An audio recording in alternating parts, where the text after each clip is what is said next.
Avec l'aide d'Apollo Robbins et d'autres magiciens, des scientifiques cherchent à comprendre comment notre cerveau appréhende le monde.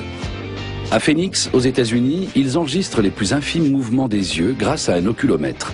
Question: pourquoi les tours de magie fonctionnent-ils mieux quand la main du magicien décrit des lignes courbes plutôt que des lignes rectilignes? Réponse: quand sa main décrit un mouvement courbe, l'œil du spectateur suit ce mouvement du début à la fin. Mais s'il repère un mouvement rectiligne, il va directement à la fin, et il a donc plus de temps pour déceler le fameux truc.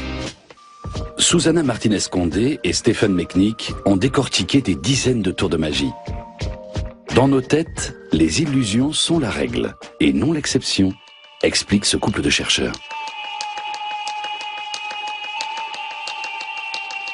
Originaire de Phoenix, Magic Tony est étudiant en psychologie. Il réalise souvent des tours de magie en laboratoire.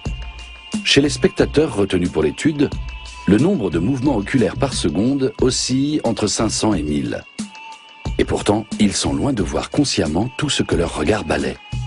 Car Tony détourne leur attention sur des choses sans importance, souvent en faisant mine de s'y intéresser lui-même. Car involontairement, nous regardons toujours dans la même direction que l'autre.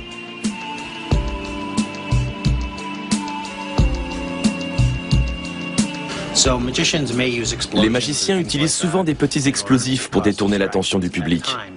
Mais le plus souvent, ils se contentent d'attirer notre regard là où il ne se passe absolument rien, ce qui leur permet de faire autre chose ailleurs.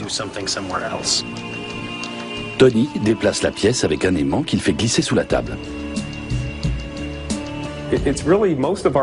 Presque toute notre vie mentale est un mélange de processus conscients et inconscients qui se consolident mutuellement, notamment lorsque la motivation entre en jeu.